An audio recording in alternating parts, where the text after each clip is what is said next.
It's our pleasure to introduce Jen Baugh. Jen, take it away. Good morning. Thank you all very much for having me. Thank you, Bill. Thank you to your team at the Catholic Foundation. And I really do love the topic for today. It reminds me very much of something our Director of Career Services used to say in business school. He said that your careers are not something you work at in isolated occasions. Your career management is a lifelong endeavor that must be worked at constantly. And even more, we as Catholics, we believe that our careers are part of the way that we serve God and our fellow man, which means that we really have to even more offer it our attention and deep care. So in light of all of this, I wanted to share the top 3 things I've learned. And I want to do so using actually St. Francis de Sales as a framework for the lessons that I'll share. Why St. Francis de Sales? It's not his feast day, but he is one of the 36 doctors of the church. And I don't know if you know this, but he's said to have converted 70,000 people to the faith in his lifetime. And he was actually a saint in a very challenging time, much like some of the challenges we experience today. So let's begin. Number 1 is that leadership requires strategy, which should include a vision and a written plan. So one of the enduring lessons that St. Francis de Sales learned in his studies was that the cultivation of a spiritual life in the midst of the world required a plan.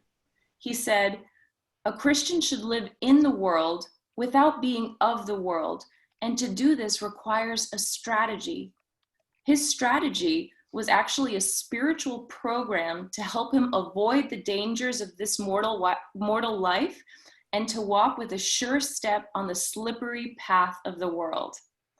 So this plan about this message about having a plan should also be applied to the professional aspects of our lives.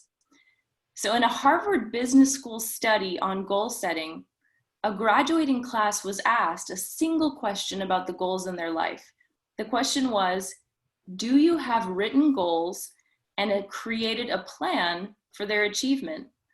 And so prior to graduation, it was determined that about 84% of the entire class had no goals at all. Can you imagine that? And then about 13% of the class did have goals, but no formal plans for their achievement. Finally, only 3% of the class had both goals and a written plan, concrete plans to achieve those goals. So I'm sure you guessed it. Well, 10 years later, that 13% of the class that had goals but no formal plans were making twice as much as the 84% of the class with no goals or plans. But here's the kicker. That 3% with written goals and plans were making 10 times as much as the rest of the 97% of the class. So the point here is not about making more money. It's about achieving our goals through the use of a written plan. When I started YCP, I had a vision. I gathered intelligence through research, focus groups, I talked to people, and then I put together a 40-page business plan. And this included an analysis of the competitive landscape, a marketing strategy, detailed financial projections, and I even had a timeline for expansion. Sure, some things turned out a little differently. We have some different programs. We expanded at a different rate. But it's amazing how true we are today to that original mission and how much actually came to be. And it was helpful to me to put together this plan on so many levels. It allowed me to organize my thoughts on paper and recognize weak areas in my strategy where I needed help. It also gave me something to work off of, and it led me to the first gift, the first large gift we received for YCP. The donor said, "Wow, you've thought of everything." I didn't spend too long putting this plan together, but it was clearly so critical to YCP's journey. We have to do the same thing in our careers and in our professional lives. So what are the steps to creating a personal career management plan? Number 1 is we have to start with a vision for our lives that begins with an understanding of our God-given strengths and how we believe God is calling us to use them. Number 2, we have to outline steps to achieving our goals by thinking of the resources available to us and trying to be as specific and thorough as possible, thinking of our personal marketing strategy and even taking into account financial considerations. Third, we have to share our plan with other people who can help us achieve our goals. Fourth, we have to revisit our plan. With YCP, we actually look at our original business plan about every 2 years. And then every year, actually, we develop a new strategic plan that's based off of that original business plan. So number 2 is that heroic leadership requires both patience and a sense of urgency. So it might sound a little contradictory, but let me explain. St. Francis de Sales is known as the gentleman saint because of his patience. He said, "Be patient with everyone, but especially with yourself. You should not be troubled considering your imperfections, but always have courage to pick yourself up. There's no better way of getting there in the end, in the spiritual life, than always starting over and never thinking that you've done enough." So clearly he believes in patience, but he also believes in that sense of urgency, never thinking you've done enough. What are some of the pros of patience? Well, a leading psychology professor said that if we actually have a healthy reserve of patience, it'll engage our frontal lobe functions, meaning that we're less likely to act recklessly and make poor decisions. And what about urgency? Well, one of the leading organizational change experts says that he was asked all the time, what is the biggest error that people make when trying to change? And his answer was that they did not create a high enough sense of urgency among people to set the stage for taking a challenging leap into some new direction. So how can we be both patient and trusting, but also have this sense of urgency? I deal with this every day with YCP. Of course, there is a sense of urgency. There's so many young people we're trying to reach.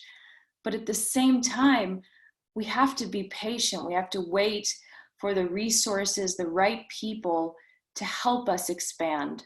So I think it's a challenge to all of us in our professional and personal journeys that we do have to push forward. We have to be passionate and driven, but we always have to be open to signs from God that we might need to check our pace and perhaps practice a little bit of patience. And then the third lesson is that trials enhance our ability to be creative. So no consideration of St. Francis de Sales is complete without a reference to a time of incredible anguish and despair in his life. He actually was despairing of his salvation. So in 1584, he attended a theological discussion about predestination, and it convinced him that he was damned to hell. And a personal crisis of despair resulted. It actually lasted for 2 years, and he became so physically ill that he was bedridden. And finally, sometime in the next year, he mustered up the strength to pray the Memorare before a statue of Our Lady of Good Deliverance. And at that moment, he decided to consecrate himself to the Blessed Mother and dedicate his life to God. And the fruit of this really challenging experience in his life was an unshakable faith and a passion for what he called a universal call to holiness. And this was actually a revolutionary concept for his day, because at the time, it was thought that holiness was just for priests and religious. And this led to a book that he wrote, The Introduction to the Devout Life, which is actually known to be one of the most popular Catholic self-help books of all time. So I call that creativity and success coming out of a time of real trial. We all have trials on a personal level as leaders in the world. Are we willing to accept these trials for the sake of a greater mission? YCP recently hosted a webinar with some career coaches, and they said that the big question job interviewers are going to ask next year is, what did you do during quarantine? Did you sit home and watch TV? Or did you take the opportunity to learn and grow? When we heard with YCP that so many of our members were furloughed or lost their job due to COVID, YCP created short-term project opportunities, and we ended up hiring about 24 contractors to help us. And rather than doing nothing, these young people were so smart because they took the opportunity to offer their skills and to learn new ones. They accepted their trials and faced them head on. So in summary, in order for us to manage a personal strategic plan for today and the future, I believe we need a written strategic plan. We also need to balance patience and that sense of urgency. And finally, we need to use the trials that we experience to be more creative, more resourceful. So thank you all so much for having me today. It's a blessing to be with you. I'll take those remarks over breakfast any day. Thank you, Jen. That was wonderful. John Rovi, as I mentioned, has a tremendous amount of expertise in the whole notion of knowing your strengths and matching those strengths to accomplish your skills. So let me introduce my my neighbor and my longtime friend, John Rovi. John, you're on deck. Thanks, Bill. So managing your personal strategic plan. Managing. How many of us have a personal strategic plan? My guess is not many of us, as Jen had said. So how can you manage something you don't have? So today I'm going to focus on why you need a personal strategic plan. So why do you need a personal strategic plan? Number one is you need a plan for yourself, for your future. Because guess what? If you don't have a plan, I promise you, there are people who will put you in their plan. And then the question you have to ask yourself is that okay? Are you okay with being in someone else's plan? So, you know, a lot of us are in business and we are in the world of business and we know how to plan and put plans together. And so we have a professional personal plan. We have a company plan. We have maybe a personal plan. And then there's, wait, is there God's plan as well? I mean, shouldn't there, I mean, do I need 5, 6 plans? To me, the answer is no, you need one plan. And your personal strategic plan, I think, is the same as the plan that God has for you, God's will, right? So let's talk about kind of God's will and the personal strategic plan all in one place. So I don't do a lot of focusing on how and what, I focus on why. Okay, so I'm going to give you 4 steps for you to create your personal strategic plan. I mean, I'm a giver. That's what I do. I give. So here are the 4 steps. Step 1 is you got to find your why. Okay, finding your why is who you are, what you stand for. When something happens, it's how you react to that. Your why is how you see the world and how the world sees you. A lot of it has to do with maybe your reputation. I mean, are you respectful? Are you honest, supportive, humble? Are you basically a good friend? Or maybe you're ruthless, cutthroat, self-centered, kind of the sell your mother for a profit kind of thing.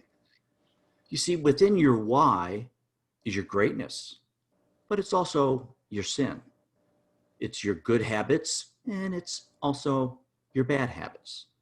You see, I think everyone needs their own personal why statement. What do you look at the world, or what do you gloss the world over with how you see things? I mentioned I don't focus that much on how and what, but why? Why is where your motivation is. When you get your why, everything else becomes easy. Okay, so step 1 is find your why. Step 2 is you've got to find your talents. What are you good at? What are you interested in? So why do you need to find your talents? Well, they're the things that God's blessed you with. And you're called, I mean, you are called, demanded to use those talents in a way that is best for you and everybody else.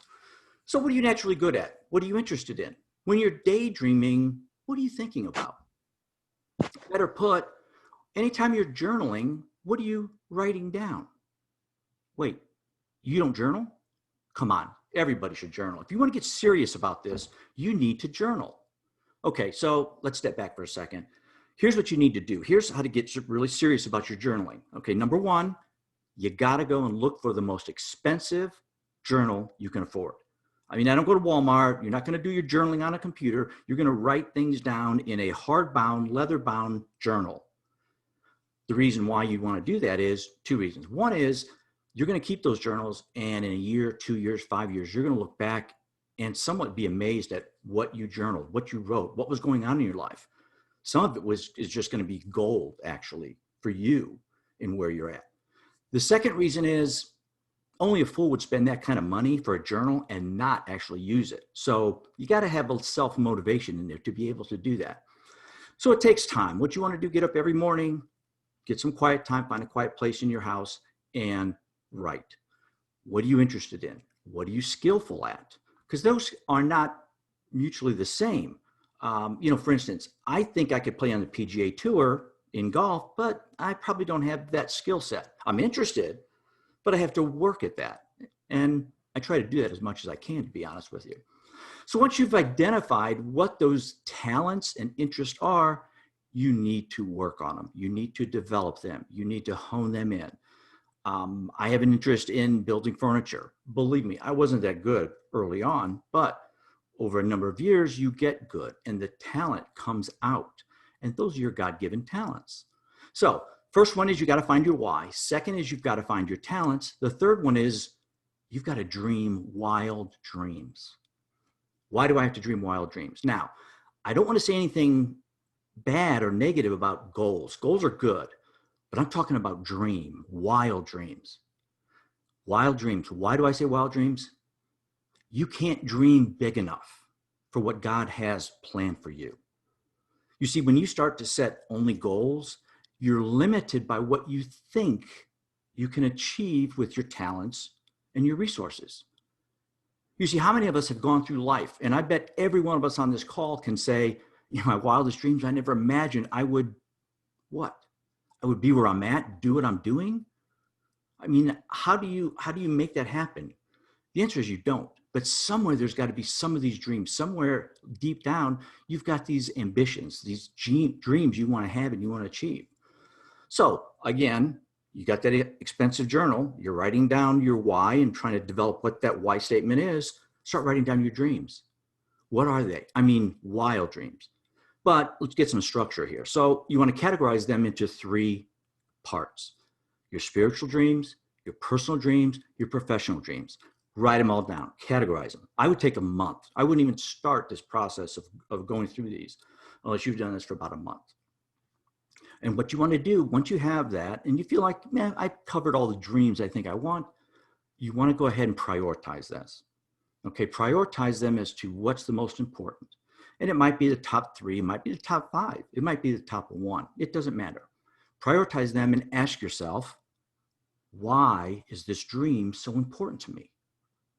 See, because that's the tie-in between your dreams, and the tie-in with your dreams and your talents are there as well. So let's make an example, take an example. Okay, so what if I said, I've got a dream that I want to make $1 million. Okay, why do you want to make $1 million? Well, if it's because I want to buy a big house on a really popular street that everybody knows it's high class, I want to drive a car because that looks good for me. And I only want to buy designer suits or clothing or whatever. Probably need to get rid of that dream because that's not a good enough why. But maybe that why is because you want to start a business. You want to help other people. You want to help the homeless. I don't know, maybe you want to give the Catholic Foundation half that money. You see, it's not a bad dream or goal if your why is in the right place. Okay, so you got to find your why, got to find your talents, got to dream wild dreams.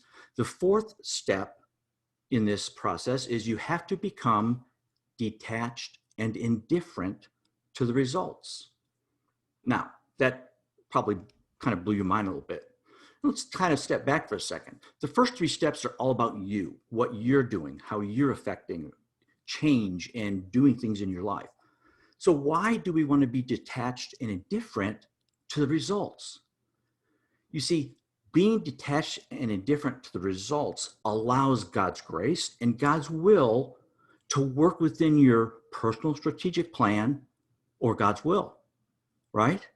See, until we can get out of the way and stop trying to control everything, we did our part in the first 3 steps. You got to let God do his part. I mean, how many times have, well, I should say but we try to control the outcome. Always, I'm working hard at doing this, working hard at doing that. Sometimes we really miss the real value in what we're doing because we have tried to control everything and blocked out what crazy wild dream God has set up for us. Trust me, I've lived this with dreams and where God leads me. Stop trying to control the results. Becoming detached and indifferent to the results, I know it's counterintuitive, okay? It really is. But look at things this way. Our faith, living God's will, it's our faith is, its economy of God is counterintuitive. You've got to die first to self before you can be born again. You've got to give first before you receive, which is why you've got to become detached and indifferent before you can truly have your plan, live your plan, and live God's will. You see, I think you have to be an active participant in this process. That's why there's 3 steps for you and 1 big one. And the hardest one is the last one, to let go. That's why it's important to let go. So I've got 3 kids. One of my daughters once told me this, and to me, it was gold. It's in my journal. She said to me, Dad, I read this. God answers prayers in 3 ways. Yes, not now. I've got something bigger planned for you. Personally, for me, I live for, I've got something bigger planned for you. God bless you and thank you. John, thank you so much for your words of wisdom. As always, I appreciate it. Thank you. Deacon Dennis, you're on deck. And one thing I wanted to also say thank you is that Denis has been a member of our advisory board at the Catholic Foundation for some time. And in that regard, he has done many things to help us out. And so we're grateful and appreciative for your support. So Deacon Denis, you're on deck.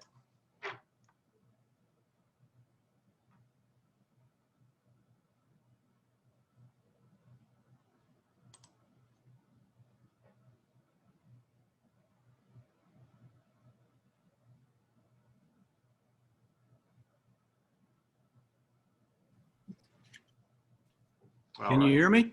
There we go. You're all set. All right. Well, you know, there's 2 things that I've always thought were important when people are talking about their life, their career. And that is, what do you really like to do? And secondly, what do you want to do? What result do you want to come up with? What do you want to be known for? We've also all heard that nice guys finish last. Sometimes they do, but I've never seen that. In the long run, over life, I've always felt that nice guys and gals finish first. I mean, really, what do you want to be known for? You want to be known as an abrasive person with a tough management style? You want to be known as a person with a dubious demeanor? You want to be somebody with questionable character?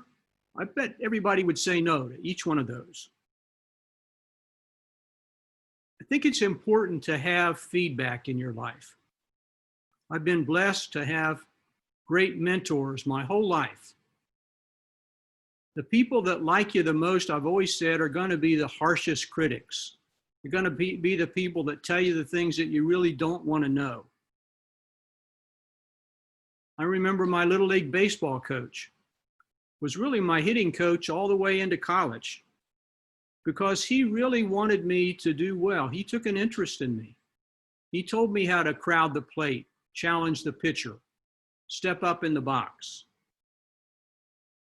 I remember my high school math teacher who always said, take as much math and science as you can, because in the long run, that's really going to help you. remember my first boss after I got out of the Army and graduate school. He'd been the president of a union and then came over to management. So he was in charge of labor management relations. And there I was, a brand new labor negotiator. And if he taught me anything, he taught me that always end up, when you leave the table, with a win-win deal. Make sure that the union always gets something that they can take back to their members. And I'll never forget my first pastor here at All Saints when I came. Monsignor Camel was the guy who talked to me about becoming a deacon. And he said, I want your 3 priorities to be your job, your family, and then the diaconate. He said, it's like a 3-legged stool. You're going to have to figure out how to balance those 3 things, but keep them in priority. I guess my what was it that you said the other day, Jen, in your handout, that mentors are a force multiplier? They really do help you amp up your whole game. I think prayer is also important. And prayer isn't just telling God what you want, because sometimes you don't know what you want, but it's being open to what He wants for us. I don't think there's any better prayer than to tell God that you really don't know. You really do want Him to share with you, to teach you, to open your eyes, to help you understand what His will for you is. And I guess when all is said and done, our life's about our character. Are we a character, or are we somebody of character? The bottom line of a career, a life, being a mother, a father, a husband, or a wife, whatever the role is that you're in your life, there are just a few things I would leave you with. Watch your thoughts, because they become your words. Watch your words, because they become your actions. And watch your actions, because they'll become your habits. And watch your habits, because they become your character. And watch your character, because it will become your destiny. Thanks so much, Bill. Thank you, Deacon Dennis. I'm going to do a quick follow-up to kind of help our speakers amplify upon a few things here. So again, reminder, feel free to submit your questions through the chat feature, or we'll call upon you in just a little bit for round robin with the Q&A for our speakers. One of the themes that you all talked about speaks to the influence that you all have as leaders, and leadership is certainly a key indicator of success and trust that people have in you. So there once was an individual who shared with me to not lead by sharp elbows, but to lead with influence. And what this individual was trying to get across took me a while to grasp and figure out. But I'll start, Jen, with you, and John, if you'd like to chime in, and then Deacon Dennis, feel free. But how do you go about being a graceful leader? If you could amplify a little bit on that. Jen? Yes, I mean, well, first of all, again, thanks to God for our faith, because we have so many examples of graceful leaders, starting with our Lord, and then, of course, our Blessed Mother, who is the most beautiful woman of grace. So I think in order to be a graceful leader, we have to be looking to examples, the right examples. Secondly, I think so much of it is about witness. You know, our slogan with YCP is working in witness for Christ. And so many of our speakers that we've had throughout the years have shared how really the most powerful transformations in, you know, either their employees or their family members have come through the power of witness. And so I think as a leader, we have to be very careful to check ourselves and make sure that, we are driven, passionate, yes, but not stressed, not agitated, because again, that shows that we place our trust in God. As John said, that we are in a sense a bit detached from the outcome, that we truly surrender to the Lord. And I think people watch us in those moments of challenge. So I think to be a graceful leader, we have to pray for peace. I think we also have to exude a sense of joy and hope always that in the end, we can persevere through anything with the help of our faith. So it really is about our actions and about exuding a sense of tranquility in the midst of the world. John, care to comment, John, on the concept of being a graceful leader? Yeah, Jen, thank you for that. That was really good. I want to thank the Catholic Foundation for inviting me to speak. Number one. Number two is I'll go back to why, because to me, I mean, like every 3-year-old, and I probably have that mentality down pat, every 3-year-old, what's the question they continue to ask? Why? Why?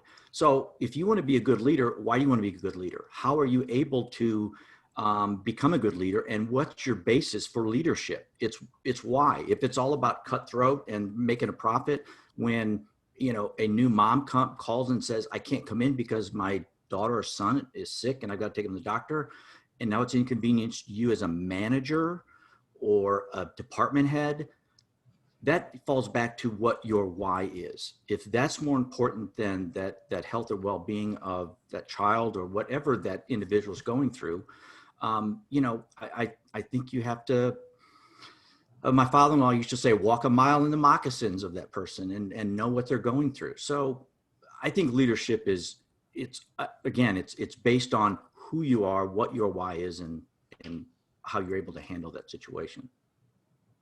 Thanks, John.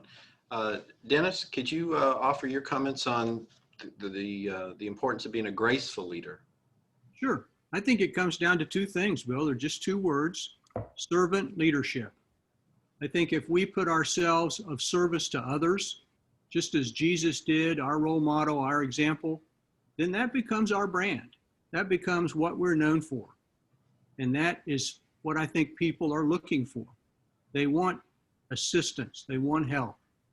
They want someone to lead them in a direction that they really feel is good for them. And servant leadership says it all to me. Thank you. I'm going to start off with a question that Philip has submitted in the chat feature. So just a reminder, feel free to offer up a question, take yourself off mute here in just a moment with a question for Jen or for John or for Dennis, or you could submit that through the chat feature. But let me start with Philip's question. And Philip states, patience is a virtue. He's always needed to work on.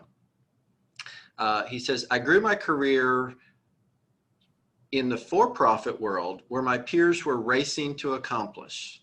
Now that I'm in the nonprofit world, how do I maintain the intensity and the drive to accomplish going for myself and my team while not stressing many on our team that is matured without these same levels of intensity to accomplish?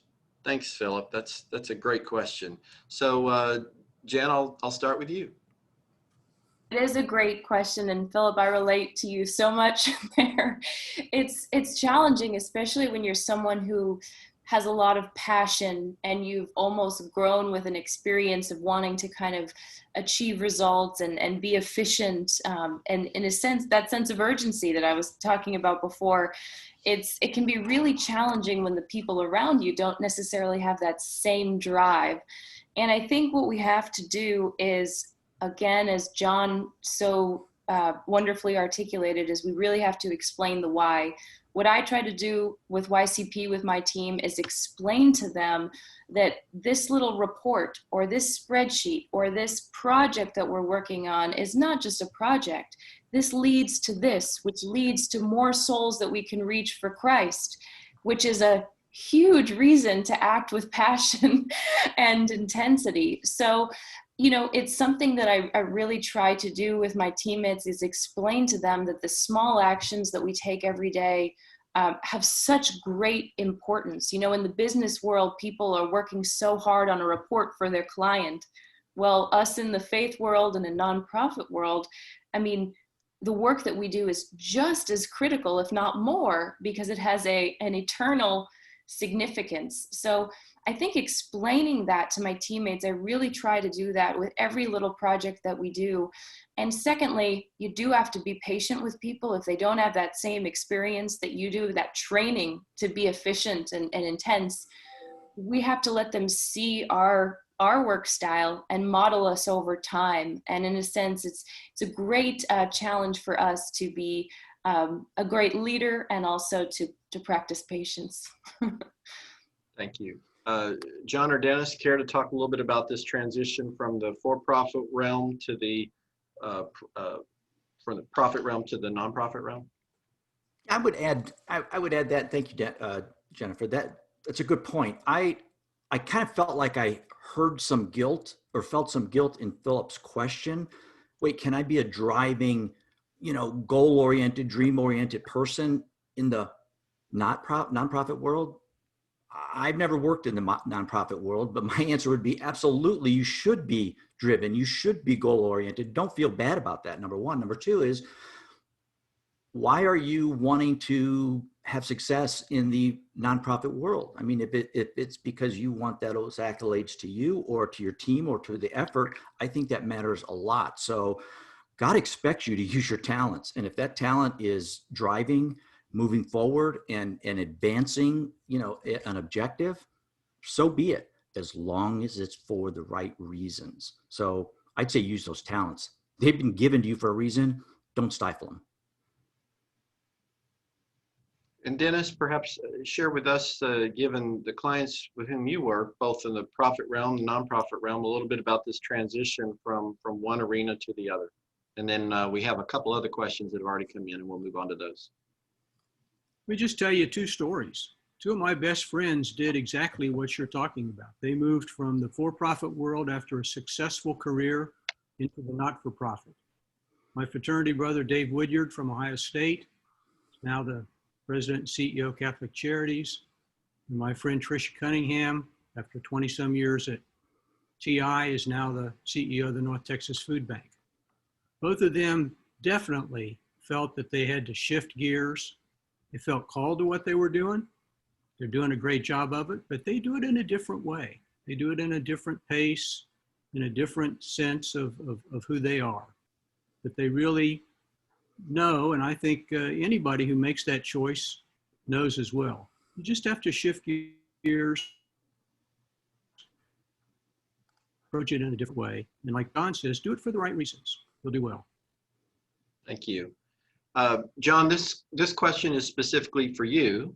And it is, oftentimes in the arena of goals and dreams, we can set them and dream them, but we fail in fulfilling them. So how do you balance, or perhaps better said, how do you discern? How do you discern the difference between perseverance and detachment? Well, when I come up with the correct answer, I'll let you know, because there's probably some money to be made in that answer. It's a struggle. I thought patients were all in a hospital laying down, because I am so impatient. And so setting goals and setting dreams and having dreams that I have, that we all, I think, have, the hardest thing to do is to become detached and indifferent. I'll say this, and you can see there's a little gray hair here, so I've got some experience with life. And I find that the more I look back on whatever successes or failures I've had, there's always been this, wow, I didn't see that coming at all. And it's amazing, because when I don't see it coming, holy smokes, that prayer, I got something bigger planned for you. It's not just big, it's overwhelming, and you almost can't breathe. So I have found that being patient, I can hardly say it, being patient with how God's moving me or not moving me is part of that process. It takes time, and it's hard to endure the, whatever time it is. But I just look for that, that gold at the, I'm not gonna say at the end of the rainbow, but just that value that comes from that. Thanks, John. I'm going to hold on some of the questions that we've got in the chat. Let me just stop for a second and see if there's some individuals who'd like to pose a question visually.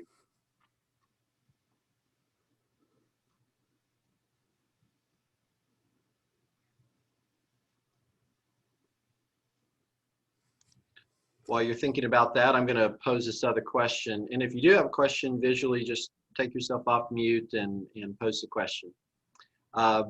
This question is really for all three of our speakers, and we'll start, Dennis, with you, and then John and Jen. What book or books are you currently reading that informs your reflections and guides your thinking? So what books are you currently reading that informs your reflections and guides your thinking? Dennis? I start the day with the Bible every day. And I try to have a couple readings from the Old Testament, a couple from the New, and I try to relate those readings to my life, to how I can do a better job of being a husband and a father, and boss, deacon, all those things every day. And with God as my lead, I just feel like I'm starting off with a great advantage every day to do what he wants me to do and do a good job of it, the best I can. So I think I'm second. I don't mind being last either, Bill, if I need to be. So I wish I could say I read the Bible every day. I enjoy the daily readings, and I do like that. But as far as books, I started reading, and I bent down in my backpack to get it. So you're not gonna be able to see it. So it's Peter Kreeft's book, Making Sense Out of Suffering. Flew to Denver 2 weeks ago to see my granddaughter, by the way.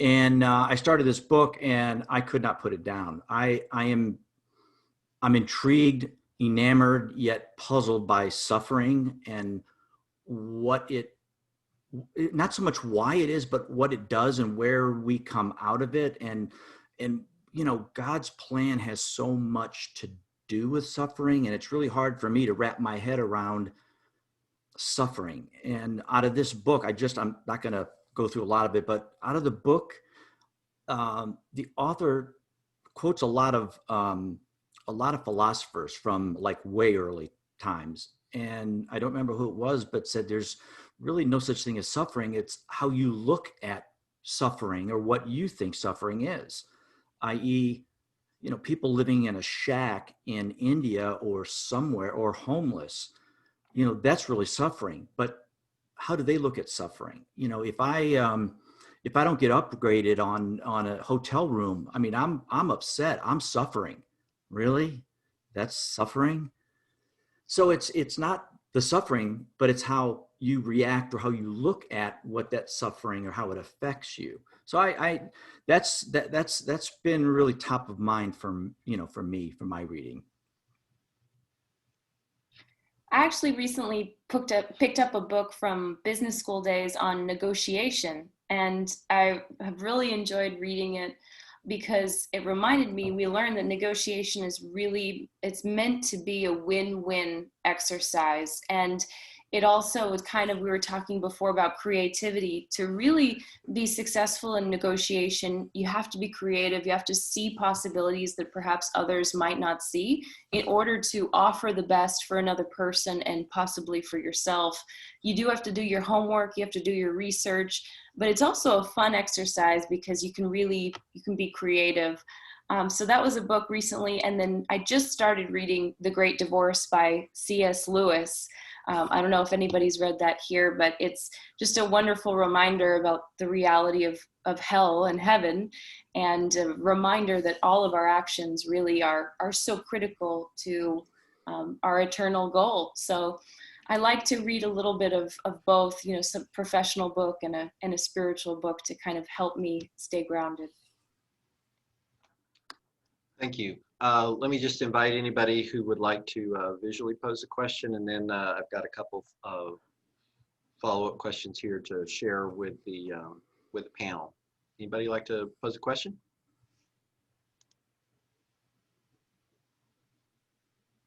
I have a quick question. I was about to type it in for Deacon Dennis, and it comes back to the topic of servant leadership. Without knowing the definition of servant leadership, which I didn't really ever heard those words before a few years ago, I guess I did that. I always tried to lead by example. I always tried to grow people within my organizations that I'd been involved with. But when I was looking for a job at a point in my career, I found that servant leadership was looked down upon in a lot of for-profit world. How do you present that in a manner that people see that as a positive? Because I feel it's a positive to be a servant leader, but I'm finding a lot of organizations did not find it as a positive when they were trying to hire somebody. They wanted somebody to be that brute that was going to drive the company forward regardless of the consequences. So I think it drives mostly to Deacon Dennis, because I've heard him speaking about it many times in the past, but everyone would probably comment on that. Thank you.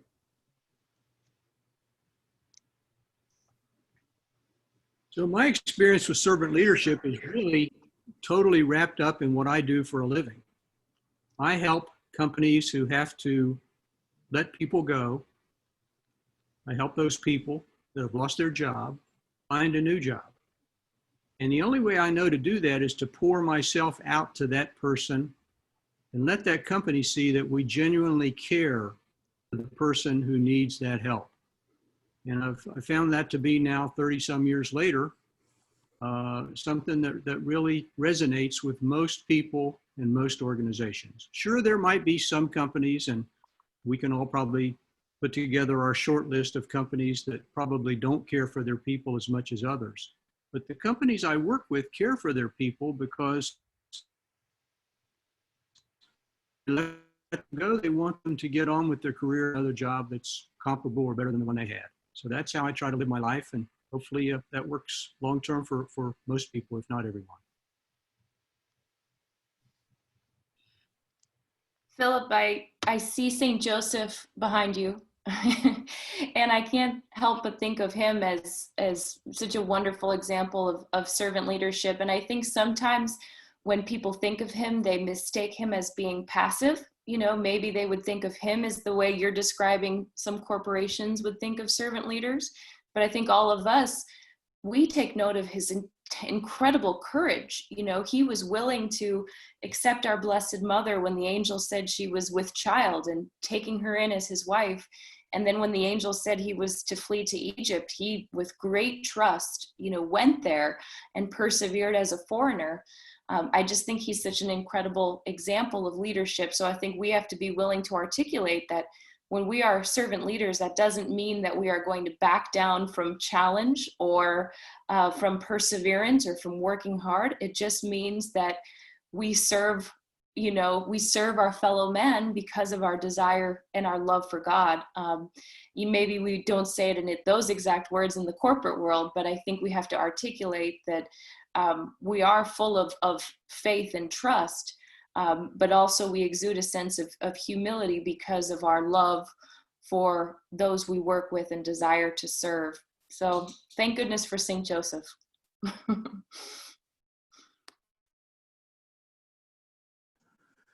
This is Tom Sampson.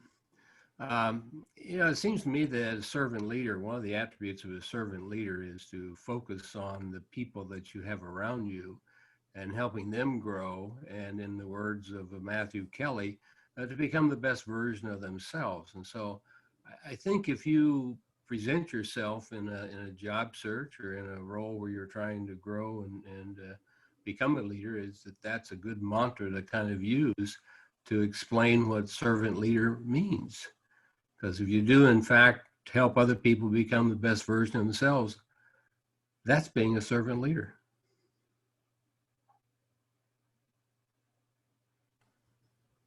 Yeah, I would agree. Great comment, Tom. like so many things in life, it kind of depends what's in your heart. I mean, I hate to say this. I've known people who have said they're a servant leader, yet they've been very self-absorbed with why or how we get success or profits or hit goals and so forth. So like so many things that may appear on the outside to be good or bad, coming from an individual, it matters most what's in your heart. So like my example about you want to make $1 million. Well, what's in your heart? Why do you want to make that $1 million? And what kind of goals or what do you need to accomplish that? It all comes down to what's in your heart, I think.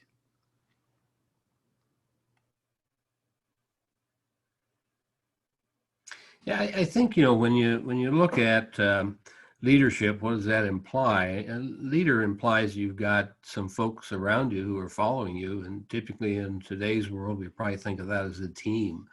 When you have a group of people around you that have gathered, and your job as a leader is to help define and point the way towards the goals that particular team or group are moving towards. And then to engage each of the people in that process in such a way that you truly take advantage of their talents, their skills, their knowledge that they have to help them get the best out of the experience, while at the same time building what is far more powerful than any one individual themselves, and that is a team effort. If I could add one more thing. I mean, I come from a heavy sales and marketing background and world. And I have a saying, people do business with people they like. You could be incompetent, have an inferior product or service.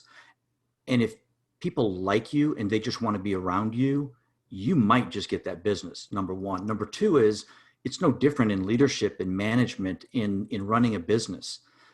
If you are a likable person, you'd be amazed at how much more you could accomplish, because people feel like you care for them as opposed to caring for something else.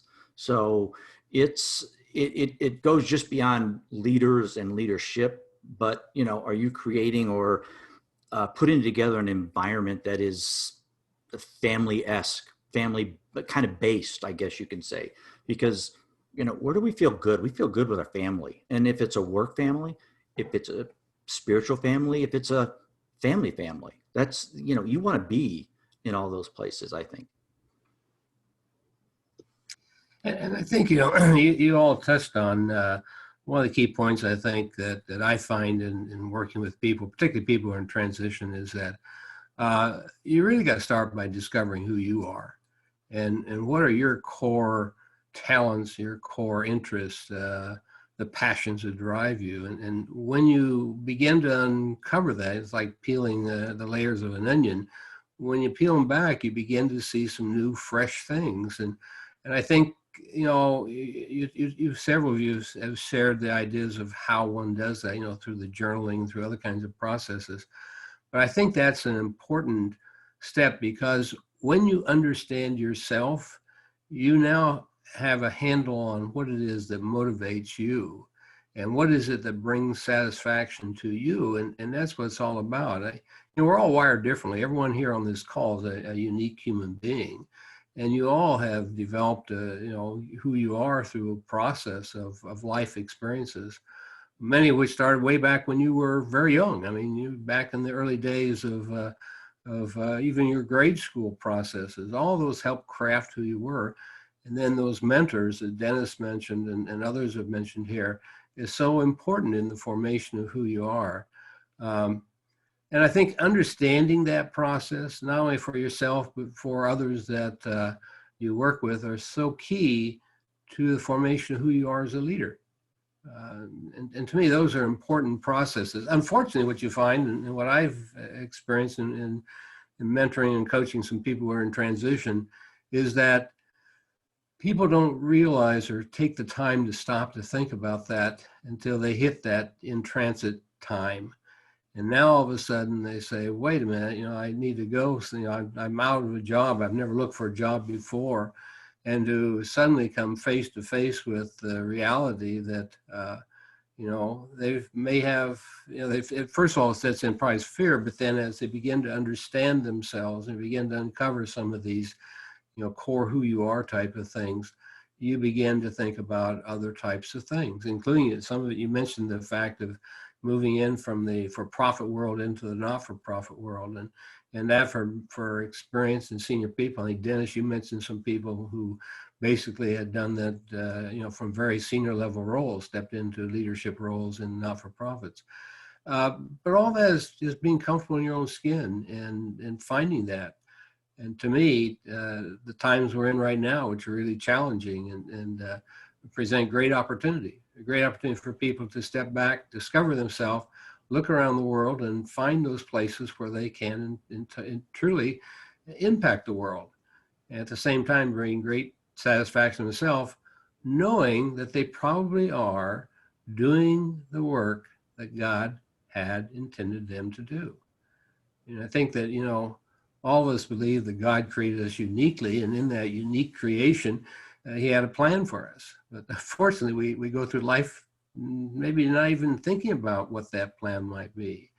And when you have an opportunity to take some time to explore that, and I really, I'm a strong believer in the mentoring process to help that take place, because a lot of times you can have a conversation in your head that is so wrapped up in yourself, you fail to see the real person, and that's yourself. And that's where the mentor can be so powerful, is to help you do that. So just some thoughts, random thoughts.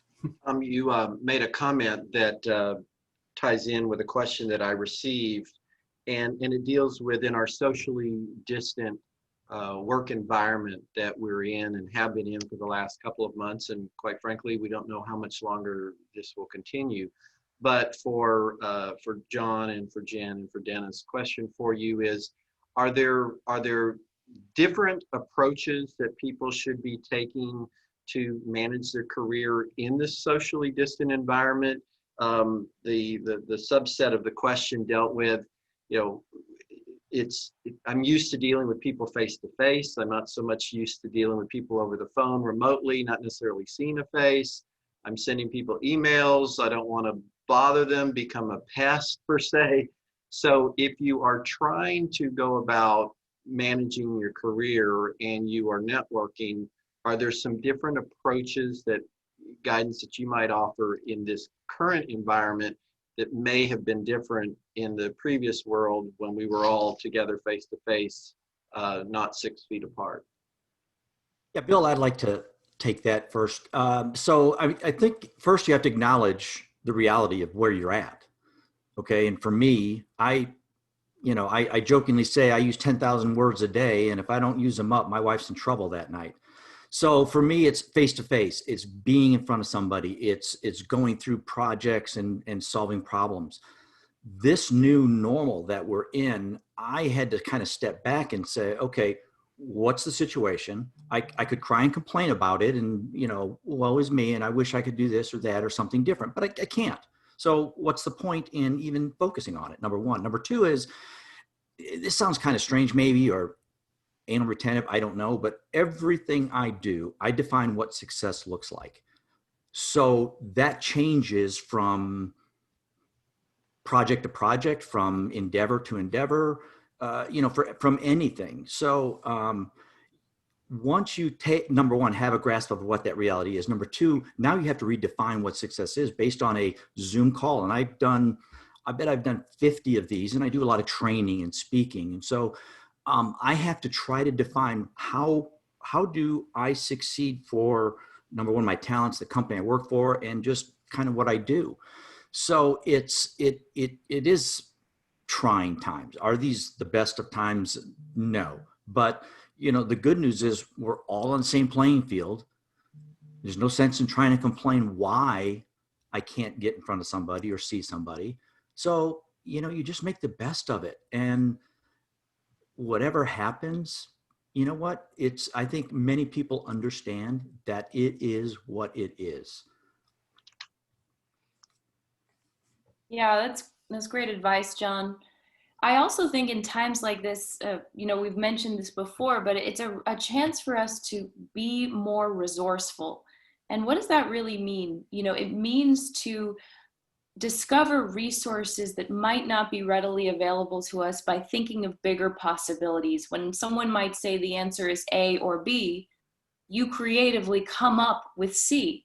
And I think that's what this time of this COVID world has forced us to do, but that's a good thing. It's a good thing for us to develop that habit of becoming resourceful, to do more with less, even if it's less money, less face-to-face. That's the test of being truly resourceful. I have a friend who's actually in the thick of trying to find a new role in his company. He really wants to progress and move up, and he wants to do it now. And obviously this is a challenging time to do something like that.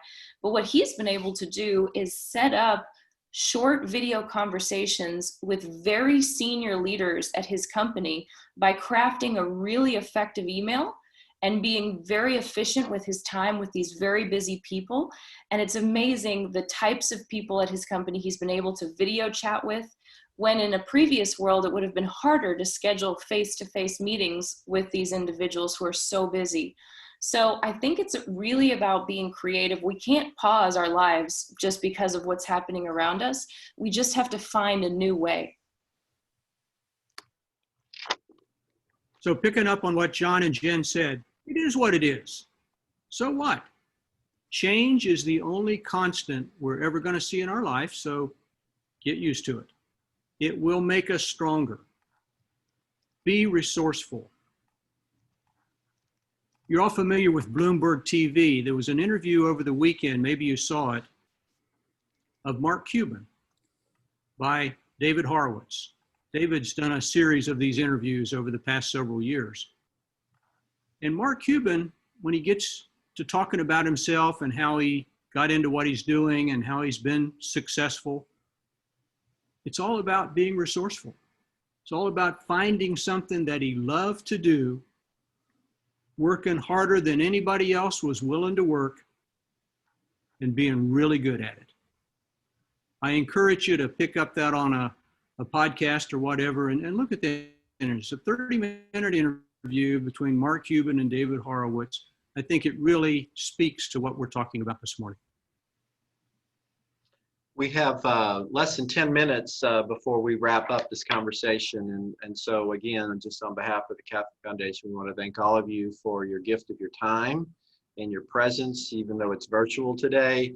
And certainly are so grateful to Jen and to John and to Deacon Dennis for your words of wisdom, and for all of you for posing the questions that you have. So let me just one last round here. If there's anybody who would like to pose a question to our speakers, now would be the chance, either through the chat feature or not.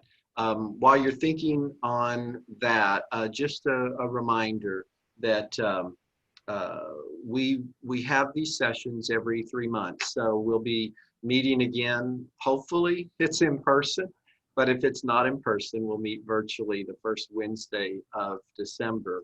It's amazing that here we are in the Burr months, the BERs, my favorite 4 months of the year. So we're all doing the best we can, and I really appreciate everybody's collective thoughts and comments in the session today, and I'm hopeful that you'll be able to take these and apply these. And again, we will make this conversation available on our YouTube page and on our website relatively soon. So feel free to share those with others. So with that said, let me just see if there's any final call here for any questions from anybody on the call.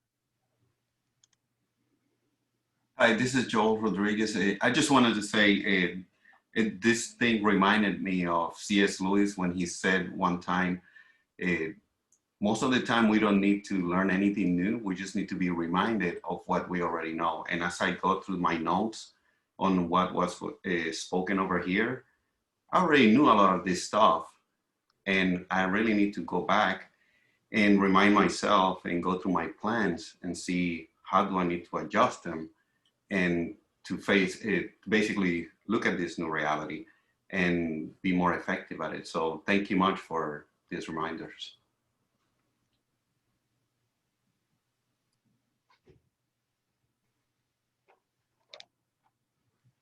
And thank you to Maria for your comment about Bem Hajam, a way of saying thank you in Portuguese. So appreciate that.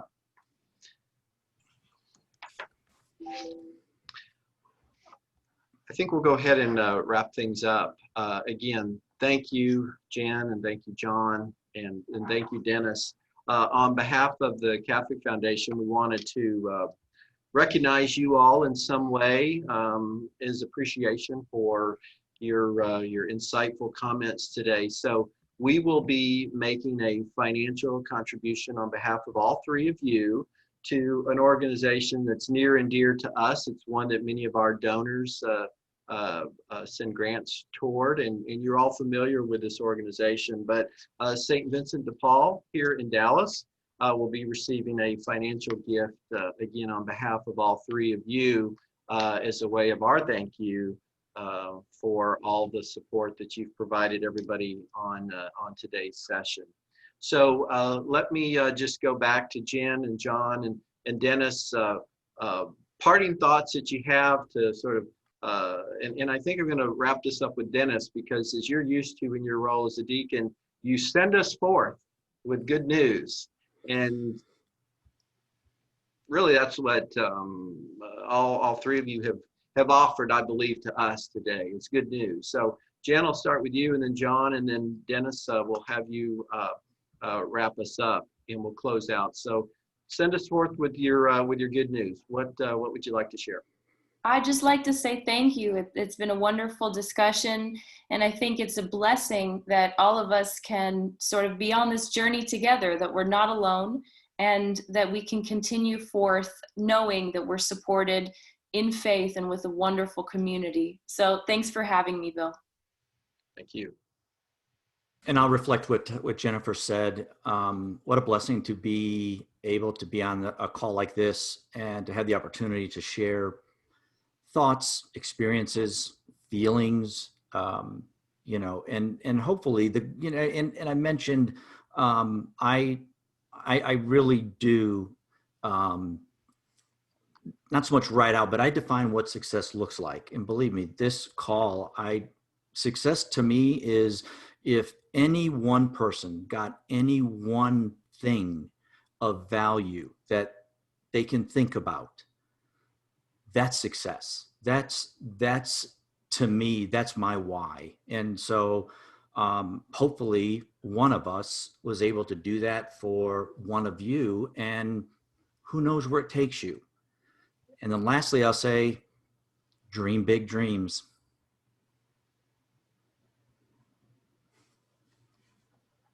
Bill, thanks a lot for your invitation. I feel humbled to have been a part of this group today. Let me just tell you, the Holy Spirit works in wonderful ways. When I first came to Dallas some 40 plus years ago, Tom Sampson, who happens to be on this call and I haven't seen in years, was somebody I looked up to. I mean, he was a mentor. He was a leader. He was a role model to me when he was a partner at Arthur Young, and we were at All Saints Parish, and Father Campbell was our pastor. We were just trying to get that thing off the ground. And I saw how he was a great husband, father, partner in his firm, and still had time for the church. And I really want to thank you, Tom, for everything you did for me to set a good pace. And I hope that I have somehow been able to be a shadow of the kind of guy you are. And I'm glad to see you today. It's so good to see you. God bless you, buddy. Thank you, Dennis. Thank you all. And talking about a measure of success, special props, John, for your daughter, Natalie. She's in her chat feature, very proud of you. Oh, thank you. I pay them well, though. Well, that's great. Well, this has been a wonderful conversation. Thank you all for taking the time to be with us again. Jen and John and Dennis, thank you so much. So as you all said, the Lord works in mysterious ways. How this panel even came together, I've shared with some of you, really came from a vision in a very interesting way of the face of Jen and John and Dennis, who I had not met before, appeared to me while standing in the middle of a recording studio session. For many of you who have been watching these televised masses, you see Lauren Moore and Dave Moore, who are the principal musicians for the masses. And Dave was showing me the ukulele, and he mentioned Jen's brother. And at the utterance of his name, it was just amazing, where three faces appeared, and I didn't know what in the world was going on. But a few weeks later, I figured it all out. And so sometimes when you dream big, I always like to say, pay attention to those visions, pay attention to your dreams, because when you dream big and you pray big, you never know what the Lord's going to reveal to you. So we're glad that he revealed this session to us. So everybody have a wonderful day. Stay as healthy as you can, as safe as you can while you're out there serving the needs of others. So have a good day, everyone. Take care.